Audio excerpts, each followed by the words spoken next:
In the sleepy village of St. Mary Mead, where secrets hide behind lace curtains, Miss Jane Marple's gentle smile masks a razor-sharp mind.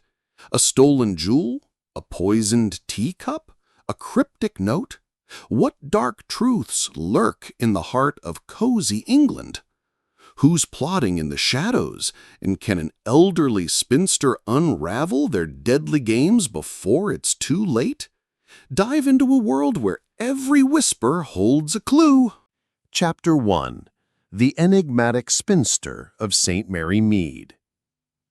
In the sleepy village of St. Mary Mead, where ivy clung to stone cottages like secrets to a whisperer, life unfolded with the gentle rhythm of a well-worn clock. The air carried the scent of freshly baked scones from Mrs. Tuttle's bakery, and the faint chime of church bells, marking time in a place that seemed to resist its passage. At the heart of this tranquil tableau stood Rosewood Cottage, home to Miss Jane Marple, a woman whose unassuming presence belied a mind as sharp as the thorns on her prized damask roses. At 74, Miss Marple was a study in contrasts. Her silver hair, pinned neatly in a chignon, spoke of age, yet her piercing blue eyes danced with the curiosity of youth. Her days were a mosaic of quiet rituals, morning tea sipped from a chipped porcelain cup, afternoons spent tending her garden, and evenings by the fire, knitting scarves for distant nieces while her thoughts wove intricate patterns of their own. To the villagers, she was simply old Miss Marple, a kindly spinster with a penchant for gossip and a knack for noticing what others overlooked. But beneath her lace-colored dresses and gentle smiles lay a detective's soul, attuned to the subtle discord in human hearts. Jane Marple had not always been the village's silent observer. Born in 1851 to a vicar and his scholarly wife, she grew up in the shadow of St. Mary's Church, where her father's sermons on virtue competed with her secret love for Gothic novels. As a young woman, she had danced at county balls, her laughter bright as the chandeliers, and once entertained a proposal from a poet who promised her the stars but lacked the means to reach them. She chose independence instead, cultivating her garden and her mind with equal care. Letters from far-flung relatives, nephews in colonial outposts, cousins in bustling cities, kept her tethered to the world beyond St. Mary Mead, feeding her insatiable curiosity about human nature. On a crisp October morning in 1925, as mist curled like lace over the meadows, Miss Marple sat at her breakfast table, a copy of the Times open beside her untouched toast. The village was abuzz with a peculiar event, one that had set tongues wagging faster than the postman's bicycle. The night before, during a harvest supper at the village hall, a rare sapphire brooch belonging to Lady Beatrice Harrow, the widowed matriarch of Harrow Manor, had vanished. The brooch, a family heirloom shaped like a crescent moon, was last seen pinned to her velvet shawl as she presided over the festivities. By the time the last apple tart was served, it was gone. Miss Marple's musings were interrupted by a sharp rap at her door. She rose, smoothing her skirt, and opened it to find Constable Thomas Wren, a young officer with a freckled face and a nervous habit of tugging at his collar. "Morning, Miss Marple," he said, his voice betraying a mix of deference and urgency. "Sorry to bother you so early, but the inspector thought you might, have a notion about something that's happened." "Do come in, Thomas," she replied, her tone warm but laced with curiosity. "The kettle's just boiled. Now, what's this about Lady Harrow's brooch?" As they settled in her parlor, with its faded floral curtains and a hearth crackling softly, Wren recounted the details. The harvest supper had drawn a small crowd, Lady Harrow, regal and aloof, Mr. Giles Pennyworth, the local apothecary with a penchant for rare books, Miss Clara Finch, a schoolteacher with a sharp tongue, and young Toby Marsh, the blacksmith's apprentice who'd been seen lingering near the dessert table. The hall was locked during the event, and no one recalled seeing a stranger. "It's like the brooch sprouted wings," he said, shaking his head. "Inspector Slack's at his wit's end." Miss Marple poured tea, her movements deliberate. "People don't vanish jewels, Thomas. They misplace them, or someone helps them along. Tell me, was Lady Harrow her usual composed self last night?" Wren hesitated, then leaned forward. "Well, she was a bit sharp with Miss Finch, now you mention it. Something about a donation for the school roof. Lady Harrow thought it extravagant. And Mr. Pennyworth was fussing over his new book, some dusty old thing about gemstones, kept showing it off." Her eyes gleamed behind her spectacles. "And young Toby, he's a sturdy lad, but I've noticed he's been distracted lately. Those late-night walks by the river." Wren blinked. "How'd you know about that, miss?" She smiled faintly, stirring her tea. "One sees things from a garden window. Now, let's not leap to conclusions. People are like my roses, beautiful, but prone to hiding pests." The constable left with a promise to keep her informed, and Miss Marple returned to her window, her mind already pruning the possibilities.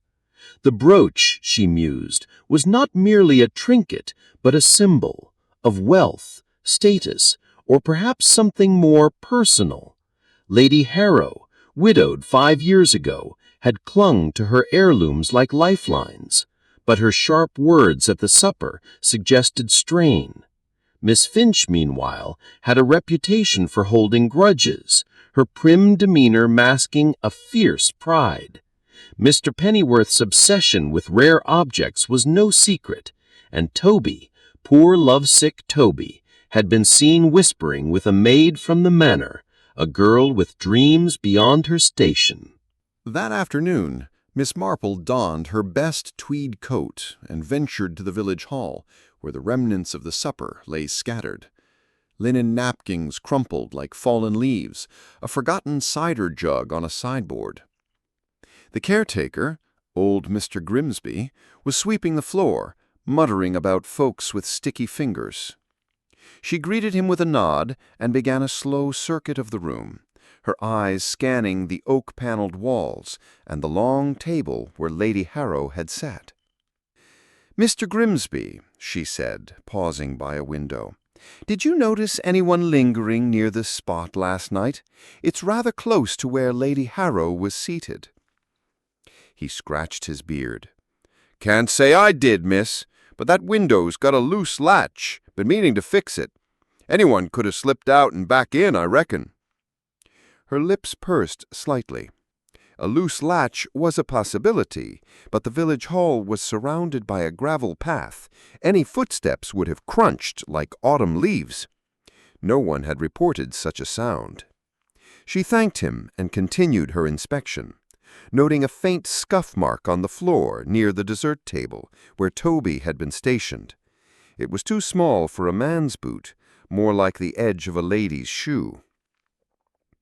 Back at Rosewood Cottage, Miss Marple settled into her armchair, her knitting needles resuming their rhythmic dance. The brooch's disappearance was a puzzle, but puzzles, she knew, were solved by understanding the players. Lady Harrow's pride, Miss Finch's resentment, Mr. Pennyworth's acquisitive nature, and Toby's youthful impulsivity, each was a thread in the tapestry. She recalled a letter from her nephew Raymond, who'd once described a theft at a London gala where the culprit hid a jewel in plain sight, trusting others' assumptions to shield them. Could something similar be at play? The next morning, she visited the apothecary's shop, where Mr. Pennyworth was polishing a glass case filled with curious artifacts. "Good day, Mr. Pennyworth," she said brightly.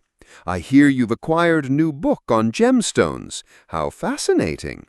Might it mention sapphires, by chance? He flushed, his hands fidgeting. Oh, just a bit of light reading, Miss Marple. Sapphires, yes, but nothing specific to.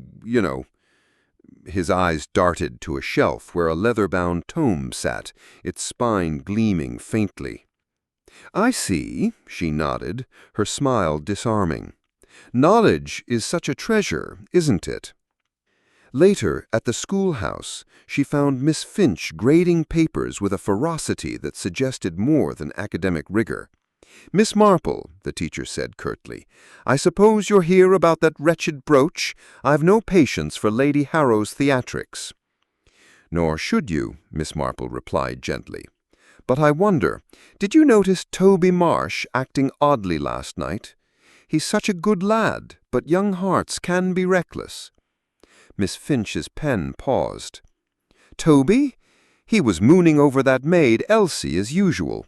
Kept hovering by the desserts. Foolish boy." That evening, Miss Marple invited Lady Harrow for tea, a rare honor. The matriarch arrived in a cloud of lavender perfume, her posture rigid. "Jane, I trust you are not meddling in this affair. The police will handle it." "Oh, I wouldn't dream of meddling," Miss Marple said, her tone light. "But I do wonder about that shawl of yours, so elegant. Was the brooch pinned tightly?" Lady Harrow's fingers brushed her collar. "Tightly enough. It's irreplaceable, you know. My late husband's gift." As the conversation drifted to village matters, Miss Marple's mind churned.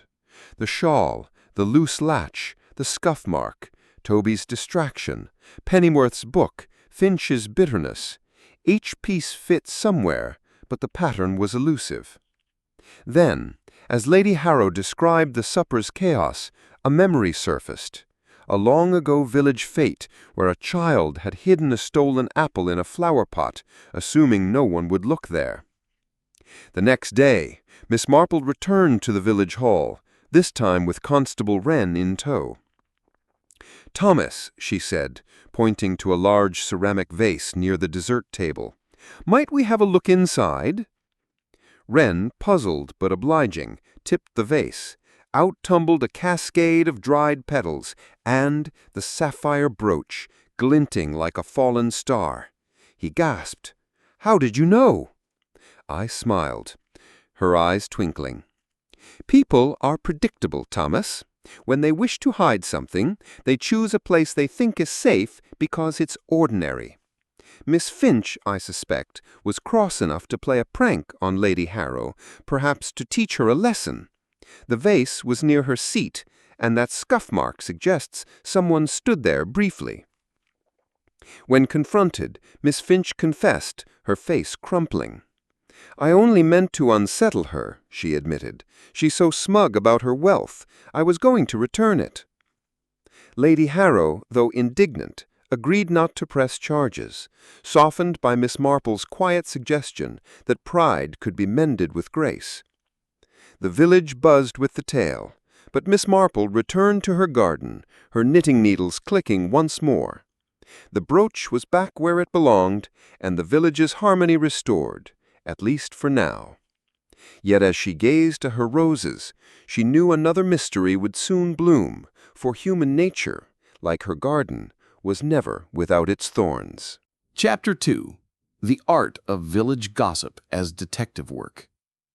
In the heart of St. Mary Mead, where the thatched roofs dipped like weary brows over cobblestone lanes, gossip flowed as freely as the brook that meandered through the meadows. It was the lifeblood of the village, a currency exchanged over garden fences, in the dim glow of the post office, and amid the clatter of teacups at afternoon gatherings. Miss Jane Marple, with her unerring ear for the nuances of such chatter, had long mastered the art of sifting through this verbal detritus to unearth nuggets of truth. To her, gossip was not mere prattle, but a mosaic of human frailties, each fragment revealing patterns that echoed larger sins. Fresh from resolving the curious affair of Lady Harrow's sapphire brooch, Miss Marple found herself drawn into another enigma that autumn of 1925. The leaves had turned to russet flames, and the air carried the tang of wood smoke when whispers began circulating about a most peculiar advertisement in the local gazette. It read, "A gathering of friends at Willowbrook Cottage this Friday at 7 o'clock sharp. Expect surprises."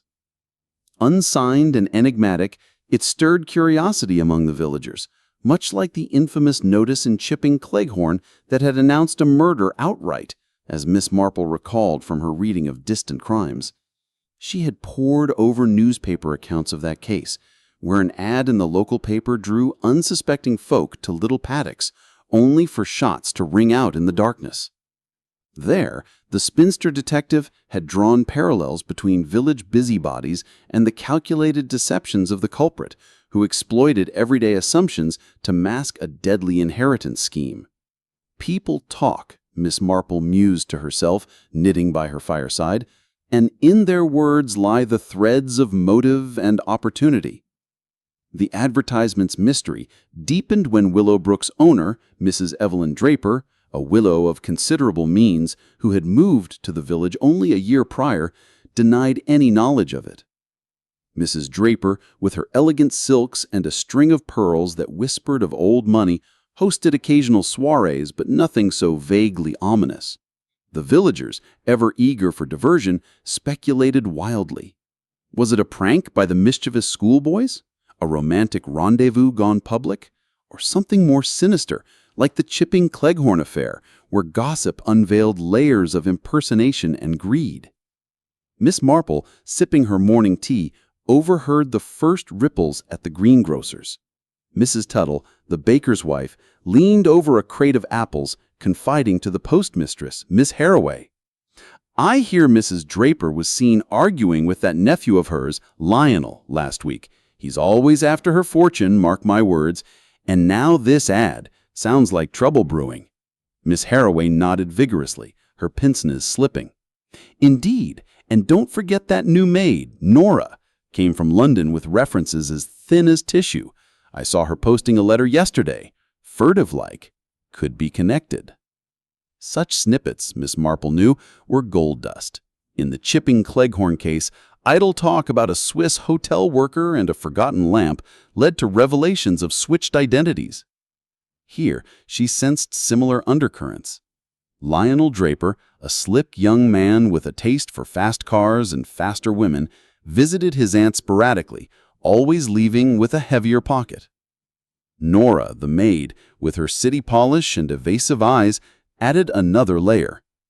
That afternoon, Miss Marple strolled to Willowbrook Cottage, a rambling house shrouded in wisteria, under the pretense of borrowing a recipe for quince jelly. Mrs. Draper welcomed her into a sunlit drawing room adorned with antique vases and portraits of stern ancestors. "Jane, how delightful," she said, though her voice held a tremor. "This advertisement has me quite unnerved. Who would do such a thing?" As they chatted over biscuits, Miss Marple steered the conversation deftly. "Villages have long memories, Evelyn. Reminds me of a story I read about a place called Chipping Cleghorn, an ad promising murder, and lo, it happened. Turned out to be all about money and mistaken faces." Mrs. Draper's hand shook as she poured tea. "Money? Oh, Lionel would laugh at that. He's my only kin, you know. But he's been pressing lately. Wants to invest in some scheme in the city." "And your maid, Nora? She seems efficient." A flush crept up Mrs. Draper's neck. "Nora? She's a gem, but, well, she has her moods. Came highly recommended by an old friend." Miss Marple filed this away, recalling how in the announced murder tale, household staff held keys to the puzzle, their loyalties as fluid as quicksilver. Leaving Willowbrook, she encountered Lionel on the path, his motor car idling like a restless beast. "Afternoon, Miss Marple," he called, his smile too broad. "Auntie's not boring you with her woes." "Not at all," she replied mildly, "though that ad has everyone talking. Any idea who placed it?" He laughed, a bark without mirth. "Probably some joker. Auntie's got enemies. Old rivals from her theater days, perhaps. She was quite the actress once." Theater? That was new. Miss Marple's mind whirred. Impersonation, like the Blacklock sisters in Chipping Cleghorn, where one posed as the other for fortune's sake. Gossip about Mrs. Draper's past bubbled up later at the church bazaar, where elderly Mrs. Primrose confided over knitted doilies, "Evelyn Draper? That's not her real name, dear. She was Evie Langford on the stage. Scandal with a director. Ran off with Draper moneybags." Psychologically, Miss Marple pondered, gossip served as a village's collective unconscious, surfacing repressed truths. Freud might call it the id's whisper, but to her, it was simply human nature, envy, fear, desire spilling out in harmless-seeming words. Why did it resonate? Because in small communities, everyone was interconnected, each tale a mirror to one's own flaws. By Friday, curiosity piqued. A dozen villagers, including Inspector Slack, tipped off by whispers, converged on Willowbrook. Mrs. Draper, pale but composed, greeted them in the parlor, where a fire crackled merrily. "This is absurd," she declared, "but since you're here, let's have sherry." As clock struck 7, the lights flickered, not out, but dimmed by a sudden storm outside. A knock echoed, and Nora ushered in a drenched stranger, a man in a sodden coat. "Madam," he gasped, "I saw the ad. Thought it a lark, but I've urgent news for Mrs. Draper." Chaos ensued. The man, identifying as Mr. Harlan from London, produced a letter alleging Mrs. Draper's marriage to her late husband was bigamous, invalidating her inheritance. Lionel, lurking in the shadows, snarled, "Lies!" Nora dropped a tray, shattering glass. Inspector Slack stepped forward. "What's this about?" Miss Marple, seated quietly, observed the interplay. Lionel's clenched fists, Nora's averted gaze, Mrs. Draper's feigned shock. It echoed the Chipping Cleghorn gathering, where assembled guests masked killers among them. "Perhaps," she interjected softly, "we should hear Mr. Harlan out." The man explained. He'd been hired by an anonymous client to investigate. The ad, he claimed, was to draw witnesses. But as thunder rolled, Lionel lunged, snatching the letter. "This ruins everything!" In the scuffle, the document tore, revealing a watermark from Lionel's own stationery firm. Miss Marple's voice cut through. "Lionel, dear, your impatience shows. Like that young man in the announced murder case who overplayed his hand with greed."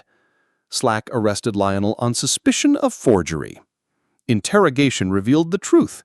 Lionel, deep in debt, had forged the bigamy claim to pressure his aunt on signing over funds, placing the ad to create a public spectacle that would force her hand. Nora, his accomplice and secret lover, had helped plant clues. But Miss Marple wasn't satisfied. Digging deeper through gossip, Mrs. Primrose's tales of theater scandals, she uncovered Nora's real identity. Evelyn's long-lost sister, abandoned in youth, now seeking revenge through Lionel's scheme. The parallels to Chipping Cleghorn's sibling deception were striking, where inheritance hinged on false personas. Confronted, Nora confessed, "I wanted what was mine, the stage fame, the wealth. Lionel promised half." Mrs. Draper, tearful, embraced her. "Sister, after all these years!" The case resolved. Harmony restored with familial reconciliation. Inspector Slack grumbled admiration. "Your gossip network, Miss Marple, it's better than fingerprints." She smiled. "Gossip is the village's pulse, Inspector. Listen closely, and it reveals the heart's secrets." As winter approached, Miss Marple reflected on the addictive pull of such methods. They humanized crime, turning abstract evil into relatable foibles. In a world of uncertainty, her intuition, fed by chatter, offered the comfort of understanding and justice. Chapter 3, Unraveling the Poisoned Teacup Mysteries. As winter's chill gripped St. Mary Mead in early 1926, blanketing the village in a hush of frost and fog, Miss Jane Marple found solace in the warmth of her parlor fire. The resolution of the Willowbrook advertisement intrigue had left the villagers with a renewed respect for her subtle insights, though she dismissed their praises with a modest wave. "It's all in listening to what isn't said," she'd remark, her knitting needles flashing like tiny swords. Yet, even as the echoes of that case faded, a new shadow loomed, one steeped in the insidious art of poison, where betrayal simmered beneath the veneer of domestic bliss. Miss Marple had always been fascinated by the quiet lethality of toxins, those invisible assassins that struck from the most innocent vessels, a cup of tea, a slice of cake, a medicinal draught. She recalled the chilling tale from Gossington Hall, where a young dancer's body was discovered in the Bantry's library, her death entangled in a web of jealousy and deception. There, the murders of two girls, one an 18-year-old performer, the other a 16-year-old scout, had unfolded like a macabre dance, with suspects hiding behind familial facades. In St. Mary Mead, the latest whispering centered on Elmwood Manor, a stately home perched on the village outskirts, owned by the affluent but reclusive Mr. Reginald Elmwood. A retired chemist with a laboratory in his attic, he lived with his much younger wife, Lydia, their adopted daughter, Amelia, and a stern housekeeper, Mrs. Voss. The family hosted infrequent tea parties, gatherings that blended politeness with underlying tensions. It was at one such event, on a blustery January afternoon, that tragedy struck. Miss Marple had been invited, along with a select few: the vicar, Reverend Hale, the local doctor, Dr. Merrick, and a visiting cousin of Lydia's, Mr. Victor Lang. The drawing room was a haven of polished silver and lace doilies, the air scented with bergamot from the steaming teapot. Lydia, elegant in emerald silk, poured with graceful hands, while Amelia, a shy girl of 19 with auburn curls, passed around cucumber sandwiches. Mr. Elmwood, spectacled and brusque, dominated the conversation with tales of his chemical experiments. "Science is the future," he boomed, sipping his tea. "I've been working on a new preservative, harmless of course, but revolutionary." Dr. Merrick chuckled. "As long as it doesn't end up in our cups, Reginald, we wouldn't want any mishaps." The laughter was polite, but Miss Marple noted the flicker in Lydia's eyes, a mix of weariness and something sharper. Amelia, too, seemed subdued, her gaze darting to Victor, a handsome man in his 30s, with a roguish smile. Mrs. Voss hovered like a shadow, refilling cups with mechanical precision. As the party progressed, Mr. Elmwood suddenly clutched his throat, his face contorting in agony. "My tea, burning," he gasped, before collapsing in convulsions. Chaos erupted. Dr. Merrick rushed to his side, but it was too late. The chemist was dead, foam flecking his lips, the unmistakable sign of poison. Inspector Slack arrived promptly, his mustache quivering with determination. "Arsenic, I'd wager," he muttered, examining the teacup. "Quick acting from the symptoms, but who and why?" The suspects were confined to the manor as inquiries began. Lydia wept delicately into a handkerchief. Reginald had enemies, old business rivals, but here in our home? Amelia, pale as porcelain, whispered, "Father was strict, but who would—" Victor patted her hand. "Steady, cousin, we'll get through this." Mrs. Voss, stoic, said little, her eyes hard as flint. Miss Marple, observing from a corner armchair, drew parallels to the Gossington Hall affair, where the body in the library exposed hidden adoptions and jealousies. Here, too, family ties seemed fraught. She recalled how in that case, the dancer's death involved a tawdry glamour clashing with rural propriety, much like Lydia's rumored past as a music hall singer before marrying Elmwood. That evening, back at Rosewood Cottage, Miss Marple pondered over a pot of chamomile. Poison required intimacy, access to the victim's habits, a knowledge of their routines. Elmwood's teacup had been distinct, a monogrammed porcelain heirloom. Who had handled it? Lydia poured? Mrs. Voss prepared the brew? Amelia passed the sugar. The next day, she visited the manor under the guise of offering condolences. Lydia received her in the conservatory, amid exotic ferns that thrived in humid air. "Jane, it's dreadful. The police suspect us all."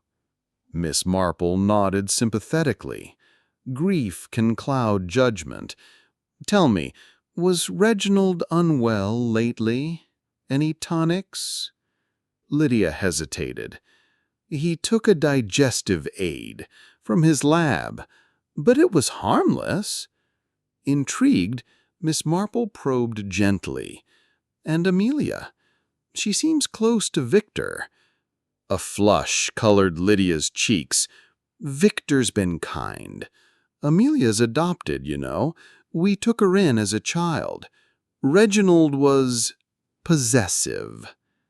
Echoes of the Bantry case surfaced, where adoption hid motives for murder. Miss Marple wondered if Amelia's origins held secrets. Later, chatting with Dr. Merrick at his surgery, she learned more. "Elmwood consulted me about insomnia," the doctor confided. "Prescribed a mild sedative, but arsenic, that's not in my kit." "Did he mention family strains?" she asked. Merrick sighed. He worried about Lydia's spending and Victor's visits, thought the man was after his money. Village gossip filled in gaps. At the post office, Miss Harroway whispered, Lydia and Victor were seen walking arm in arm by the river. Scandalous.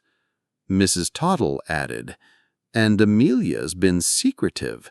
Letters from London, I hear." Miss Marple's mind whirred.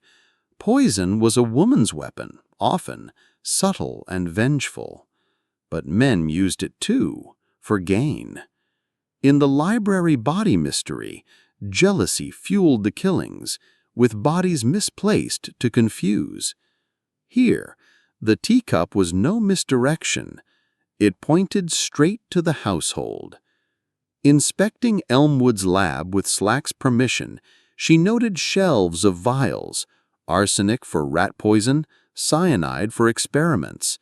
"Easy access," Slack grunted. "But motive," Miss Marple murmured.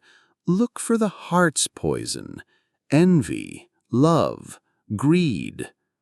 Amelia confessed during a garden walk. "Father disapproved of my suitor, an artist in town, threatened to disinherit me." Victor? No, a different man, but Victor had encouraged her rebellion. Mrs. Voss, when questioned, revealed that Mr. Elmwood planned to change his will, leave everything to charity, not Lydia. Lydia, confronted, admitted. "We argued. He accused me of infidelity, with Victor of all people. But Victor's my brother, Jane, secretly. He came to warn me. A twist, sibling, not lover. Like the hidden relations in Gossington." Yet the pieces didn't fit. Miss Marple recreated the tea party mentally.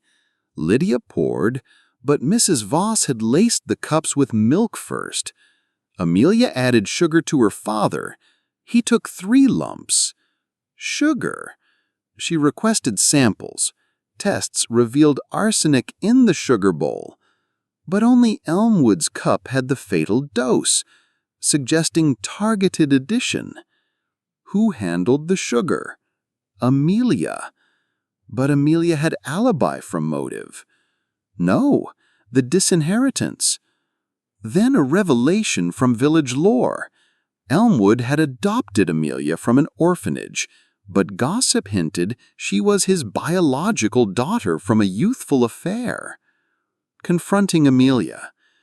"Child, truth heals. Was Reginald your real father?" Tears flowed. Yes, Mother told me before dying. He denied it, treated me as charity. Motive, rejection, inheritance. But wait, poison required cold calculation. Amelia seemed impulsive. Victor, then, protecting his sister's wife? No. Mrs. Voss, the housekeeper, long-serving, perhaps in love with Elmwood.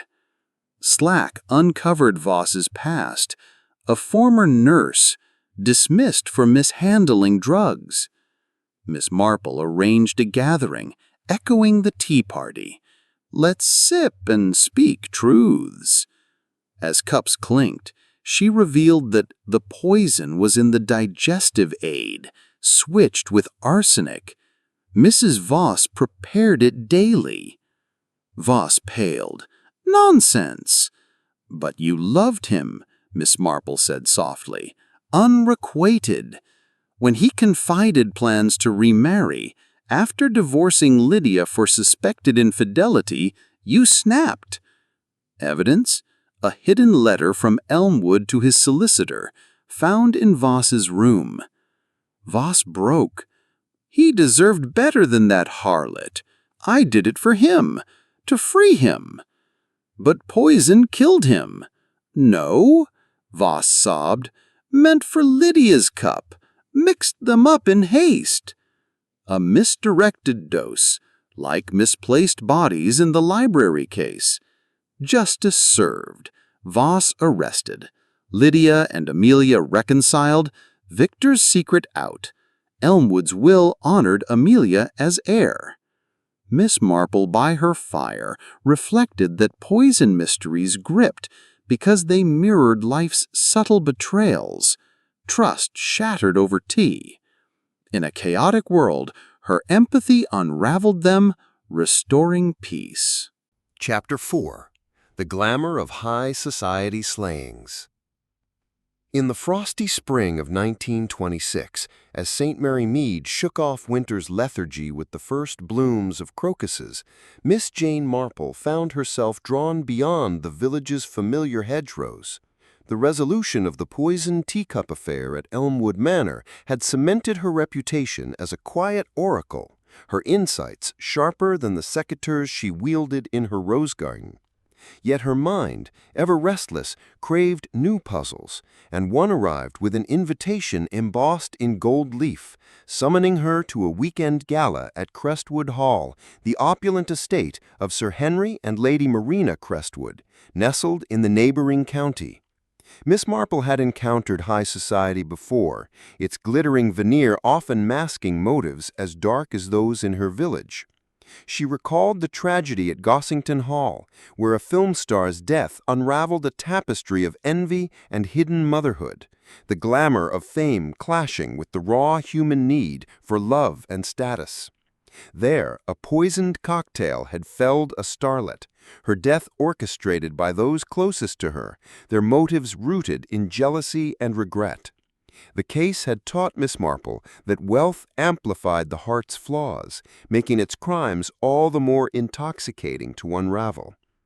Crestwood Hall was a world apart from St. Mary Mead's cozy cottages. Its marble columns gleamed under chandeliers, and its lawns stretched like emerald seas, dotted with peacocks that strutted with aristocratic disdain. The gala, celebrating Sir Henry's knighthood for his steel empire, drew a constellation of luminaries, actresses, diplomats, and industrialists, their laughter echoing through gilded salons. Miss Marple, invited as a courtesy to her nephew Raymond West, a literary critic mingling with the elite, arrived in her sensible tweed, her unassuming presence a stark contrast to the sequined gowns and tailored suits. As she sipped lemonade in a corner, her blue eyes scanned the crowd. Sir Henry, a robust man with a booming laugh, held court beside Lady Marina, whose porcelain beauty seemed fragile, her smiles strained. Their daughter, Celeste, a radiant 20-year-old with ambitions for the stage, flitted among guests, her laughter bright but brittle.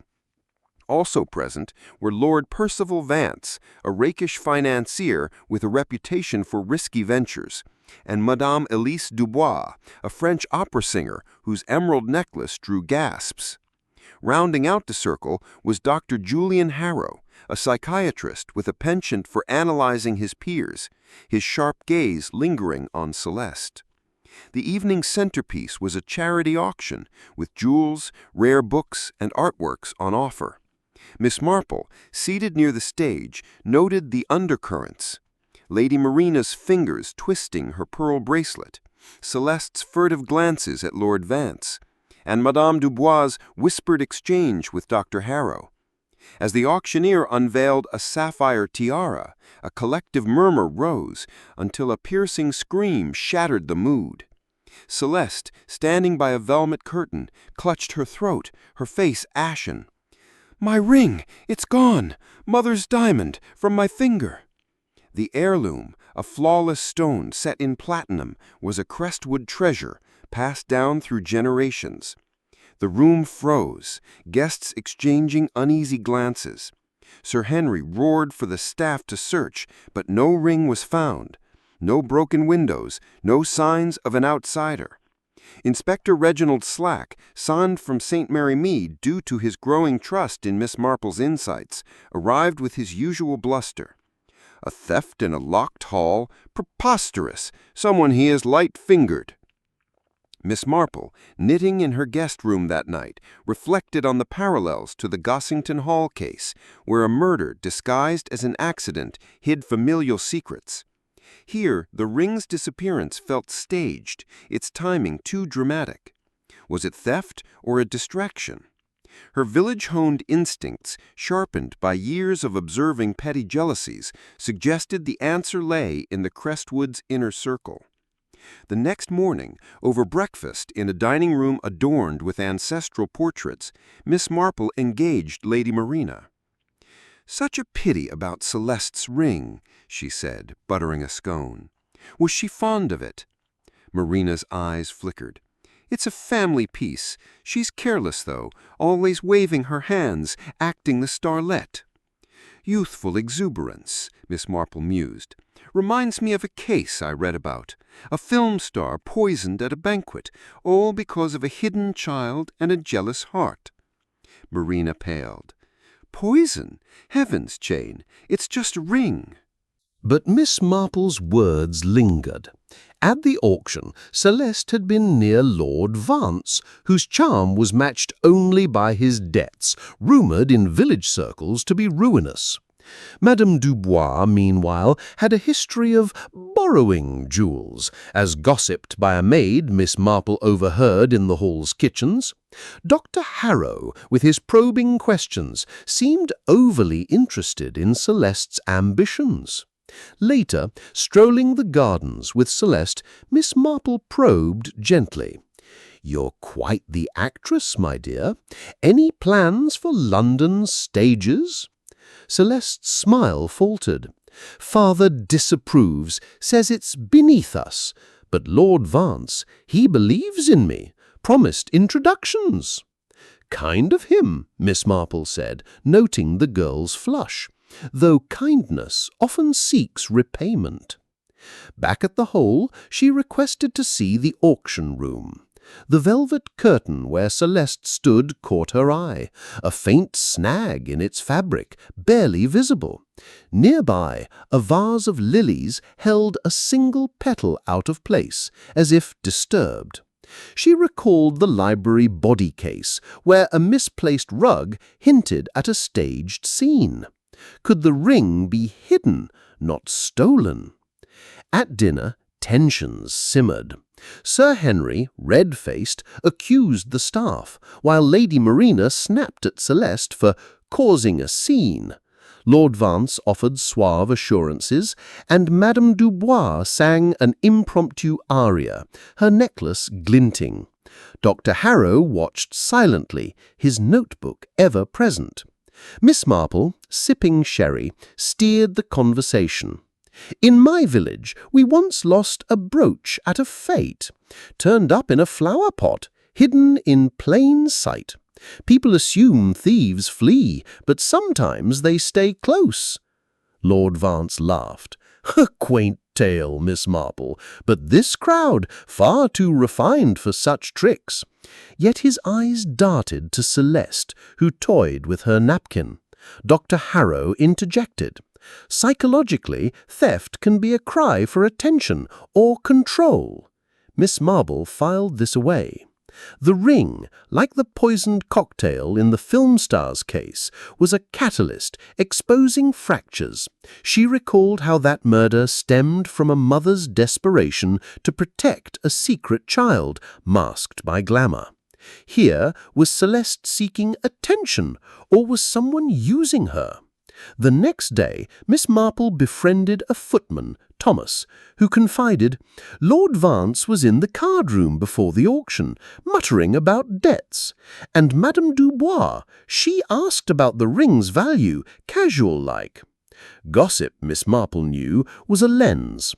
At the village post office, she'd heard of Vance's failed investments, and a London paper hinted at Dubois' past as a jewel thief's accomplice. But Dr. Harrow intrigued her most. His notebook, she learned from a maid, contained sketches of Celeste, not just notes. Confronting Harrow privately, she said, "Your interest in Celeste seems professional, studying her ambitions." He stiffened. "She's a fascinating case, repressed by wealth, yearning for freedom." "Or a target," she replied, "like that starlet killed for what she represented." Harrow's jaw tightened, but he said nothing. Miss Marple's theory crystallized. The ring was a pawn in a larger game. Celeste's theatrical distress suggested a performance, perhaps to deflect from a deeper motive. Lord Vance's debts pointed to theft, but his charm swayed Celeste. Could he manipulate her? Dubois' history screamed opportunity, yet her flamboyance felt too obvious. Harrow's obsession hinted at darker intent. At the gala's final event, a masked ball, she watched closely. Celeste, in a silver gown, danced with Vance, her laughter forced. Dubois, masked as a peacock, hovered near the auction display. Harrow, unmasked, scribbled furiously. Then a gasp as Lady Marina adjusted her mask revealed a flash of diamond on her finger. The missing ring! Slack pounced, but Miss Marple intervened. "Wait, Inspector, let's unravel this quietly." In a side room, she gathered the players. "The ring never left," she said. "Lady Marina wore it tonight, perhaps unknowingly. But who placed it there?" Marina stammered. "I found it in my jewelry box this morning. I thought it returned by mistake." Miss Marple turned to Celeste. "My dear, you took it, didn't you? To stage a drama, perhaps to escape your father's control, or Lord Vance's influence." Celeste sobbed. "I wanted to run away to the stage. Vance promised help, but he demanded the ring as payment. I hid it in Mother's box, hoping to retrieve it later." Vance blustered, but evidence mounted. A torn glove near the curtain, matching his cufflink. He'd coerced Celeste, planning to sell the ring to settle debts. Dubois, cleared, admitted only to curiosity. Harrow's sketches, though, revealed an unhealthy fixation, prompting his quiet departure. Sir Henry, chastened, embraced Celeste, promising support for her dreams. Marina, relieved, forgave her daughter. The ring, restored, gleamed as a symbol of reconciliation. Miss Marple, back in St. Mary Mead, reflected by her fire. High society's glamour, like her village's simplicity, masked universal flaws: greed, yearning, control. Her outsider's eye, honed on village intrigues, pierced the dazzle, finding truth in human frailty. The case, resolved, left a satisfying glow, like a curtain falling on a well-played act. Chapter 5. Psychological Depths. Why We Crave Her Insights. As spring unfurled its tender greens across St. Mary Mead in 1926, Miss Jane Marple sat in her garden, the scent of lilacs mingling with the soft clack of her knitting needles. The Crestwood Hall affair, with its glittering theft and tangled family ties, had left the village abuzz, yet Miss Marple's mind was already turning to deeper currents. Her knack for peeling back the layers of human behavior, honed through decades of observing village peccadillos, found echoes in a case she'd read about, a chilling quest for vengeance known as the Nemesis Affair. There, a cryptic will and a guided tour had unraveled a murder from years past, driven by love turned to hate, where justice was a dish served cold by an unlikely avenger. The case resonated with Miss Marple, for it revealed how the mind's quiet wounds could fester into deadly intent, a truth she now saw reflected in her own village. The latest mystery began with a letter delivered to Rosewood Cottage by a breathless postman on a misty April morning.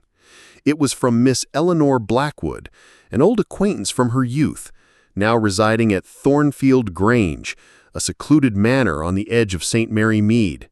The letter, written in a trembling hand, begged Miss Marple's presence. "Jane, I fear for my safety. Strange things happen here, and I trust your wisdom." Eleanor, once a spirited debutante, had retreated into widowhood after a scandalous marriage to a gambler, her life now shrouded in mystery. Miss Marple, intrigued, recalled the Nemesis case, where a wealthy recluse's death exposed a vendetta rooted in a decades-old betrayal. The psychological allure of that tale, its exploration of guilt, memory, and retribution, mirrored Eleanor's cryptic plea.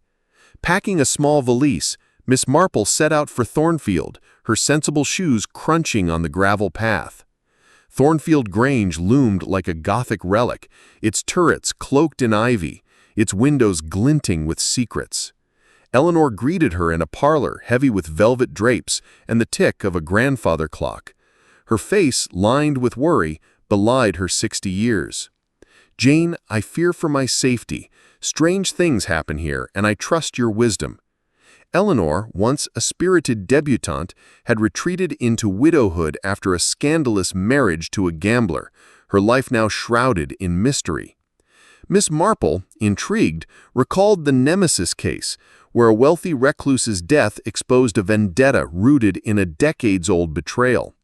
The psychological allure of that tale, its exploration of guilt, memory, and retribution, mirrored Eleanor's cryptic plea. Packing a small valise, Miss Marple set out for Thornfield, her sensible shoes crunching on the gravel path. Thornfield Grange loomed like a Gothic relic, its turrets cloaked in ivy, its windows glinting with secrets. Eleanor greeted her in a parlor heavy with velvet drapes and the tick of a grandfather clock. Her face, lined with worry, belied her 60 years. "Jane, thank you for coming. I'm haunted by noises, shadows, and this." She produced a folded note, its ink smudged. "Leave Thornfield or pay for your sins." "Who else is here?" Miss Marple asked, her tone gentle but probing. Eleanor sighed. "My nephew Arthur, who manages my estate, Miss Clara Wren, my companion, and Mr. Dorian Slade, a historian researching my late husband's collection of rare manuscripts. Then there's Betsy the maid, and old Mr. Cobb the gardener." Over tea, Miss Marple learned more. Arthur, a dour man in his 30s, resented his dependence on Eleanor's wealth.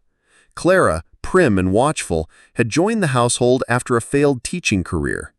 Dorian, with his velvet waistcoat and intense eyes, seemed overly curious about Eleanor's past. Betsy was timid, and Cobb muttered about a curse on the manor. That night, as rain lashed the windows, a crash echoed from the library.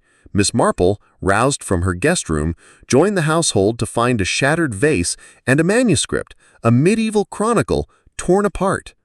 Eleanor clutched her shawl. "It's a warning," she whispered.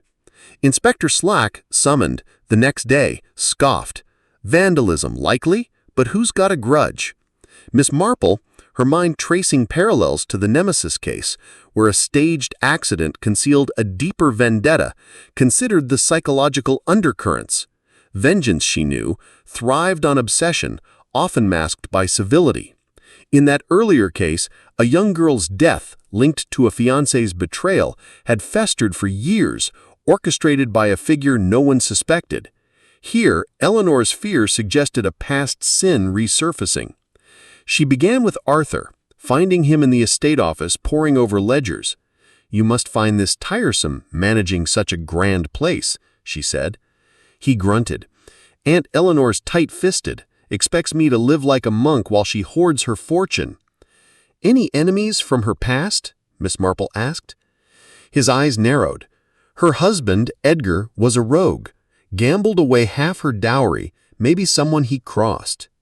Next, she spoke with Clara in the conservatory, where orchids bloomed in humid air. "Miss Wren, you've been a loyal companion. Any sense of who might threaten Eleanor?" Clara's lips thinned. "She's secretive, keeps letters locked away, old ones from Edgar's time. I've heard her crying over them." Dorian, encountered in the library, was effusive. "Miss Marple, these manuscripts are treasures. Edgar Blackwood collected tales of betrayal, fitting given his reputation." "And the torn one?" she asked. He shrugged. "Perhaps someone dislikes history being aired." Betsy, nervous, admitted to hearing footsteps at night, while Cobb muttered about a ghost in the orchard. Village gossip, gathered at the tea shop, painted a darker picture.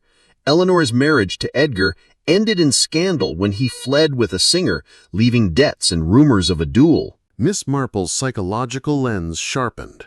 Freud might argue that Eleanor's fear stemmed from repressed guilt, but she saw it as a mirror to the village's collective unease, secrets buried, now clawing free. The Nemesis case had hinged on a will's cryptic instructions, revealing a murderer's identity through orchestrated clues. Could Thornfield's disturbances be similarly staged? The next night, a scream woke the household. Eleanor, trembling in her nightgown, pointed to her bedroom mirror, where red paint scrawled, "Justice comes." Slack, frustrated, dusted for prints but found none. Miss Marple, however, noticed a faint scent of lavender near the mirror, Clara's perfume. Over breakfast, she steered the conversation. "In a case I read about, a woman was driven to confess a past crime through fear. Someone wanted her to suffer before striking." Eleanor paled. "Confess! I've done nothing." But her eyes betrayed doubt. Miss Marple, recalling how the Nemesis tour exposed hidden connections, suggested a walk through Thornfield's grounds. In the orchard, she spotted a freshly turned patch of earth. Tobb, when pressed, admitted digging it on Mr. Slade's orders for research. Suspicious, Miss Marple requested Slack's men excavate. They unearthed a locket, engraved with E and S. Eleanor gasped, "That's mine! From Sylvia, my sister. She died 20 years ago." The plot thickened. Sylvia, gossip revealed, had been Edgar's lover, not a singer, and died in a fall after a quarrel with Eleanor. Was this vengeance for a family betrayal? Dorian, confronted, admitted researching Sylvia's death for a book. "I found letters in the manuscripts, Sylvia's, accusing Eleanor of stealing Edgar." Arthur, overhearing, sneered, "Auntie's no saint. She drove Sylvia away." But Clara grew agitated. "Stop it! Eleanor's suffered enough." Miss Marple's mind raced. The Nemesis case had turned on a vengeful figure orchestrating justice, manipulating others' guilt. Here, the notes, vandalism, and locket suggested a puppeteer. Clara's perfume was a clue, but too obvious. Arthur's resentment pointed to greed, but Dorian's probing felt calculated. She staged a gathering in the library, mirroring the Nemesis tour's final revelation. "Let's lay ghosts to rest," she said, lighting candles. "This locket tells a story. Sylvia's death wasn't an accident, was it, Eleanor?" She broke down. "We fought. She loved Edgar, but he chose me. She slipped on the stairs drunk. I didn't push her, but I let everyone think it was suicide. I was ashamed." Miss Marple turned to Dorian. "You knew, didn't you? You dug up the locket to torment her." Dorian laughed coldly. "I'm Sylvia's son, adopted out after her death. I came to expose Eleanor's guilt, not for justice, but for her estate. The manuscripts were my excuse." "But the notes," Clara confessed. "I wrote them. I found Sylvia's letters, learned the truth. I wanted Eleanor to confess, to free her soul." Arthur, stunned, admitted only to hoping Eleanor's fear would loosen her purse strings. Betsy and Cobb were mere pawns, misled by Dorian's tales. Slack arrested Dorian for extortion, Clara for harassment. Eleanor, cleansed by confession, vowed to honor Sylvia's memory with a charity in her name. The manor's shadows lifted, its secrets aired like laundry in the spring breeze. Back at Rosewood Cottage, Miss Marple reflected by her fire. The case's psychological depths, guilt, vengeance, and redemption, echoed why her insights captivated. Like the Nemesis affair, where a father's love turned deadly, this mystery showed how past wounds shaped present crimes. Her empathy, rooted in village observations, unraveled the mind's labyrinth, offering closure that soothed like a balm.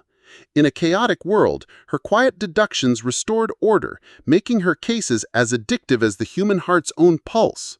Chapter 6. Timeless Tropes and Modern Echoes. As summer draped St. Mary Mead in a golden haze in 1926, Miss Jane Marple sat in her garden, the hum of bees mingling with the soft rustle of her newspaper. The resolution of the Thornfield Grange mystery, with its layers of guilt and vengeance, had left the village marveling at her quiet genius. Yet her mind wandered to a case she'd read about, set in the elegant Bertram's Hotel, where a facade of old-world charm masked modern crimes of theft and impersonation. That tale, with its blend of nostalgia and deception, resonated deeply, its tropes of hidden identities and cozy conspiracies echoing in the stories she unraveled. Miss Marple saw her village as a microcosm of such dramas, where timeless human flaws found new stages, much like the modern detective tales that captivated readers and viewers alike. The latest puzzle arrived on a sultry July morning, carried by the clatter of a bicycle as young Tommy Finch, the grocer's boy, delivered a parcel to Rosewood Cottage. Inside was a curious item, an unsigned invitation to a summer masquerade at the newly opened Lavender Inn, a charming establishment run by the enigmatic Mrs. Violet Hawthorne. The invitation, printed on creamy cardstock, promised an evening of mystery and merriment, with a cryptic note, "Bring your sharpest wits."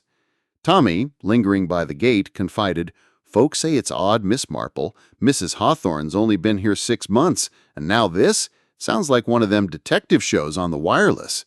Miss Marple's eyes twinkled.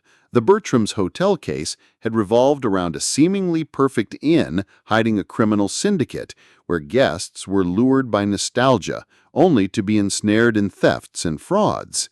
The psychological pull of that story, its interplay of trust and betrayal, mirrored the allure of modern mysteries like Murder, She Wrote, where small-town sleuths uncovered secrets behind quaint facades. Could the Lavender Inn be staging a similar charade?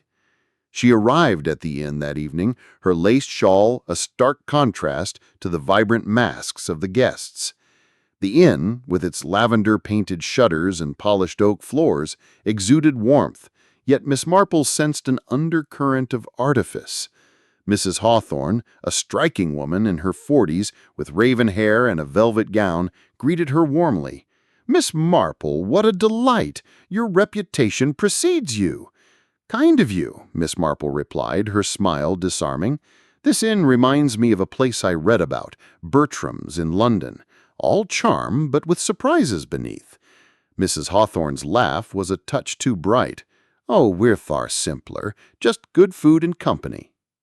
The guests included Mr. Leonard Price, a retired barrister with a penchant for rare coins, Miss Sylvia Trent, a novelist researching a mystery, and Dr. Rupert Blake, a botanist studying local flora. Also present were the inn staff, Clara, a nervous maid, and Jack, a jovial barman with a quick grin. The masquerade's theme encouraged anonymity, with masks ranging from feathered peacocks to silver foxes, adding a layer of intrigue. As the evening unfolded with music and claret, a game was announced, a treasure hunt with clues hidden around the inn, leading to a priceless prize. Miss Marple, paired with Sylvia, followed riddles to dusty corners and hidden alcoves. One clue tucked in a book of poetry read, "Where shadows dance, truth lies in wait." Sylvia, her eyes sharp behind a cat mask, murmured, "This feels like one of my novels, too perfect to be real." Miss Marple nodded, recalling how Bertram's hotel used its Edwardian allure to distract from modern crimes, like a staged robbery to cover fraud. Here, the hunt felt choreographed, its clues too clever. When a shout rang out from the cellar, the guests rushed to find Mr. Price clutching his chest, a rare Roman coin, his prized possession, missing from his pocket. "Stolen!" he gasped, "right under our noses!" Inspector Slack, summoned from his supper, surveyed the scene. A locked-in, masks everywhere, perfect setup for a thief. But who? Miss Marple, her mind weaving connections, noted the parallels to Bertram's hotel, where a seemingly random theft masked a larger scheme. The coin, like the hotel's stolen jewels, was a catalyst, exposing deeper motives. She observed the guests, Mrs. Hawthorne's poised calm, Sylvia's eager questions, Dr. Blake's distracted air, Clara's trembling hands, and Jack's overly cheerful banter. Over breakfast the next day, Miss Marple chatted with Sylvia in the inn's rose garden. "Your novels must draw from life," she said. "Ever met a thief posing as a guest?" Sylvia laughed. "All the time in fiction. But here, Mrs. Hawthorne's too polished, like she's playing a part. And Dr. Blake, he's been sketching plants in the cellar. Odd place for botany." Intrigued, Miss Marple visited Mr. Price, who was nursing his indignation in the lounge. "That coin," he said, "was worth a fortune. I showed it to Jack last night. He was fascinated." "Anyone else?" she asked. He frowned. Mrs. Hawthorne asked about its history, said it'd make a fine display for the inn. Later, in the village, gossip flowed at the tea shop. Mrs. Tuttle whispered, "That Hawthorne woman came from nowhere. Some say she ran a shady boarding house in Brighton."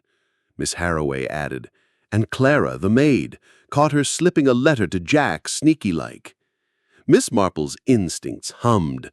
The Bertram's case hinged on a network of insiders, staff and guests colluding to fleece the unwary. Here, the masquerade's anonymity was a perfect cloak. She recalled how modern mysteries, from radio dramas to Angela Lansbury's sleuthing, thrived on such tropes: the cozy setting, the hidden traitor, the thrill of unmasking.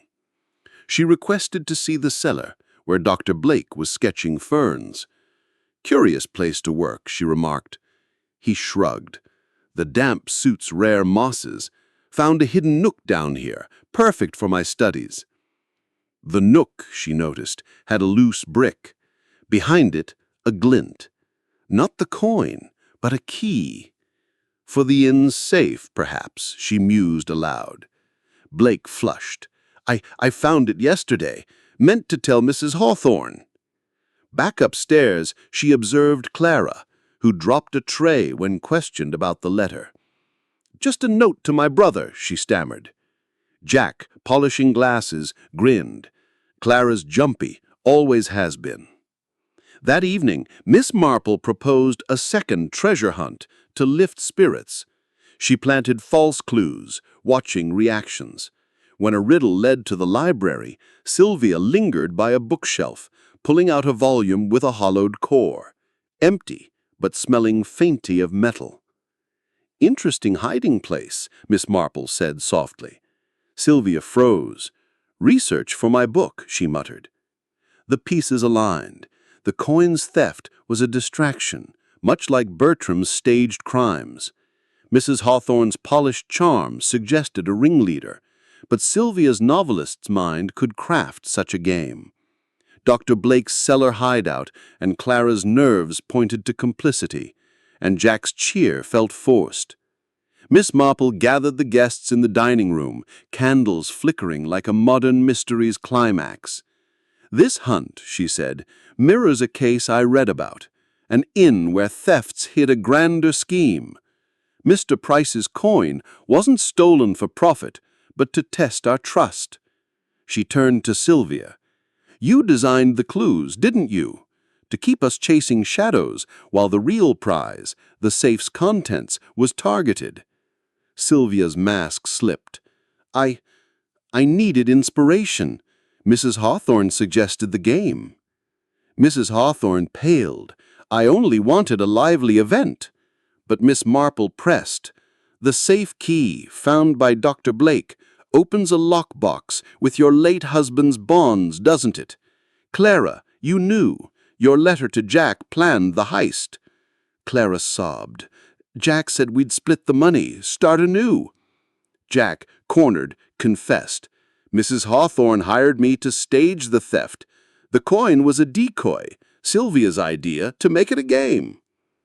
Dr. Blake, revealed as Hawthorne's cousin, admitted planting the key to shift suspicion. The bonds, not the coin, were the target, a modern twist on Bertram's fraud, where nostalgia cloaked greed. Slack arrested the quartet, the bonds recovered from the library's hollowed book. Mr. Price's coin, found in Jack's apron, was returned. The inn, cleansed of its schemers, regained its charm, and the guests departed with tales of Miss Marple's prowess. Back at Rosewood Cottage, she reflected by her fire. The case's appeal lay in its timeless tropes, deception behind hospitality, unmasked by a sleuth's empathy. Like Murder, She Wrote, it blended cozy familiarity with cunning twists, its echoes in St. Mary Mead proving that human nature, whether in 1926 or a modern screen, remained her greatest puzzle. The resolution, neat as my knitting, left a glow of justice restored, a testament to her enduring formula. Chapter 7. The Final Knit. Why Miss Marple Endures. As autumn painted St. Mary Mead in hues of amber and crimson in 1926, Miss Jane Marple sat by her parlor fire, her knitting needles weaving a soft blue shawl with the steady rhythm of a heartbeat. The village, still buzzing from the Lavender Inn's unmasked conspiracy, hailed her as their quiet champion, though she deflected their praise with a gentle smile. "It's merely observation," she'd say, her eyes twinkling behind her spectacles. Her recent cases, the stolen brooch, the poisoned teacup, the high society theft, the vengeful locket, and the inn's deceit, had woven a tapestry of human folly, each thread a testament to her enduring appeal.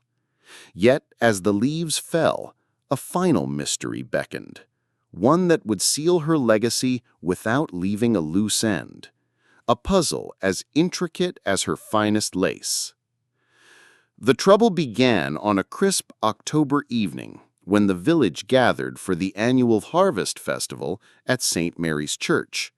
The air was thick with the scent of apple cider and freshly baked pies, and lanterns cast a golden glow over the churchyard. Miss Marple, in her best tweed coat, mingled among the stalls, her ear tuned to the hum of chatter.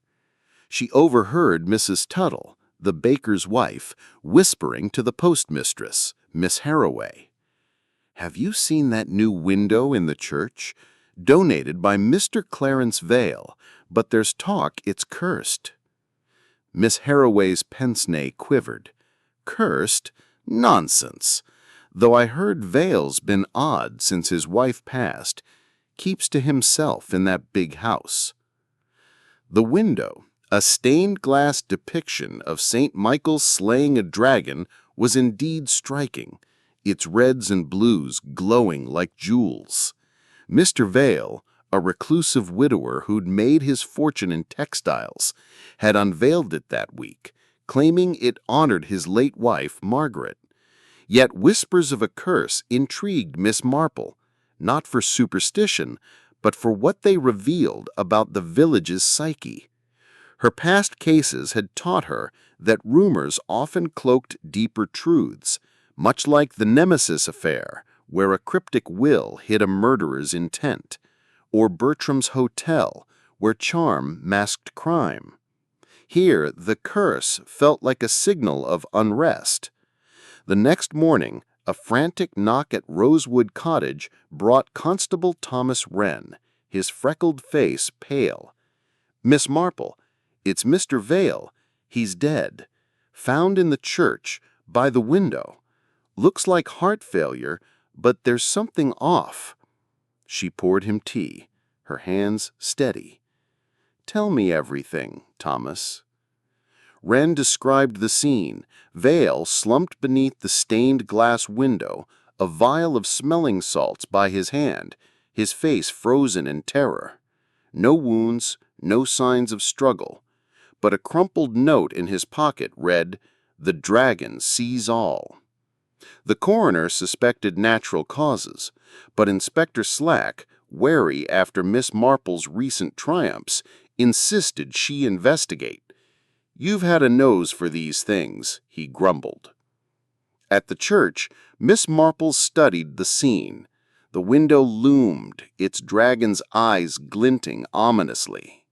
The note's handwriting was elegant, almost calligraphic, unlike Vale's scrawl. She recalled her cases, poisoned teacups, hidden lockets, where objects carried symbolic weight.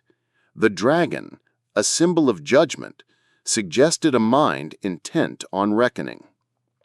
Vale's wealth, rumored to be vast, and his solitude made him a target. But for what? Greed? Revenge? Or something more esoteric? She visited Vale's manor, a labyrinth of oak-paneled rooms and dusty portraits. His housekeeper, Mrs. Agnes Poole, a stern woman with gray-streaked hair, greeted her. "Mr. Vale was troubled," she said, polishing a silver candlestick. "Kept muttering about Margaret's spirit, said the window would appease her." "Appease her?" she asked, her tone mild. She hesitated. He blamed himself for her death, tuberculosis, 10 years ago, thought she cursed him for neglecting her. Intrigued, Miss Marple probed the village for gossip. At the tea shop, Mrs. Tuttle confided, "Margaret Vale was a saint, but Clarence was cold. They say he buried her jewels with her, guilt perhaps." And Miss Harroway added, "And that new curate Mr. Ellis was seen arguing with Vale about the window's cost. Too extravagant, he said." The curate, Mr. Ellis, a nervous young man, confirmed the dispute when Miss Marple met him at the vicarage. "Mr. Vale insisted on the window, but it drained church funds. I warned him. Pride invites judgment." "Like a dragon's gaze?" she asked. He flushed. "Just a figure of speech." Other players emerged. Miss Laura Dane, a local artist who designed the window, her sketches meticulous, and Mr. Tobias Reed, Vale's solicitor, who handled his will. Gossip hinted Reed coveted Vale's estate, while Laura's brother, Simon, a drifter, had been seen near the church at odd hours. Miss Marple's mind, schooled in human nature's patterns, saw parallels to her past triumphs. The Nemesis case had unraveled a vendetta through symbolic clues, much like this note. The psychological pull of her method, empathy fused with logic, lay in its ability to humanize evil, making her cases as comforting as a fireside tale. Why did they resonate? Because they mirrored life's chaos, tamed by her quiet order. She inspected Vale's study, finding a journal filled with ramblings about Margaret's judgment. A locked drawer, pried open by Slack, held a locket with Margaret's portrait and a single ruby. perhaps one of her buried jewels. The note's phrase, "the dragon sees all," echoed Vale's guilt, but its elegance suggested another hand.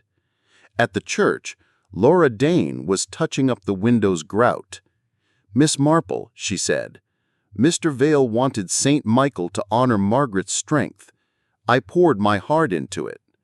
"Did he seem afraid?" Miss Marple asked. Her brush paused. "He said he saw her face in the glass at night.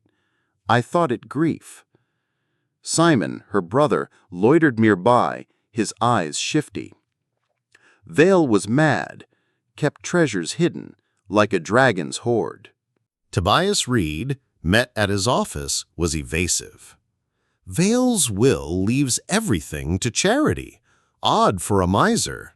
He changed it recently, after the window was installed.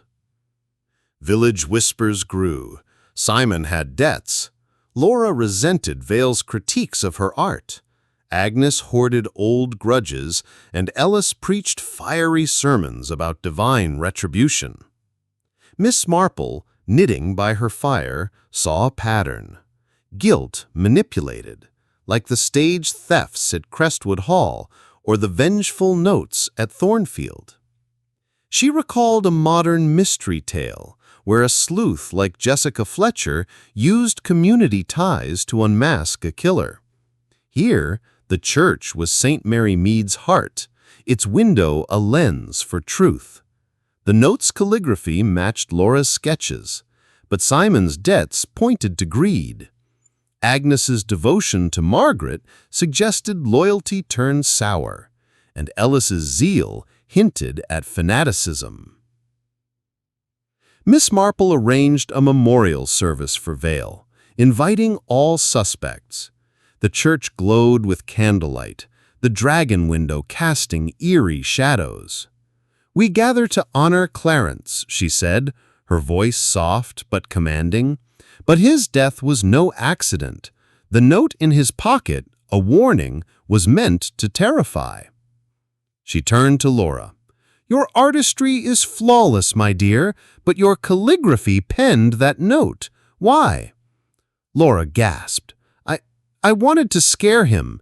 He belittled my work, said it wasn't worthy of Margaret." "And the vial?" Miss Marple asked. Simon, sweating, confessed. "I swapped Vale's heart medicine with a placebo. Owed money to bad folk. Thought he'd collapse, leave the estate to charity, and I'd get a cut through Laura." But Agnes interrupted, her voice shaking. "It was me. I crushed belladonna into his salts. Margaret was my friend. He'd let her die alone. I wanted him to feel her judgment." The twist. Multiple hands, each unaware of the others. Ellis, trembling, admitted stirring Vale's fears with talk of curses, hoping to secure church funds. The note, the placebo, the poison, each a thread in a tangled web, like the conspiracies at Bertram's or the layered motives in Nemesis. Slack, stunned, arrested Agnes for murder, Simon for attempted harm, and cautioned Laura and Ellis. The ruby locket returned to the church, funded a memorial for Margaret, easing Vale's guilt posthumously. The village, chastened, found peace. The curse dispelled. Back at Rosewood Cottage, Miss Marple knitted by her fire, the shawl complete. Her cases endured because they wove timeless human flaws, guilt, greed, remorse, into stories of redemption. Unlike modern sleuths chasing thrills, her quiet triumphs restored order, their cozy resolutions soothing a chaotic world. As she set her needles aside, the fire's glow mirrored her satisfaction. No mystery lingered, only the enduring comfort of justice neatly knit, never to unravel again.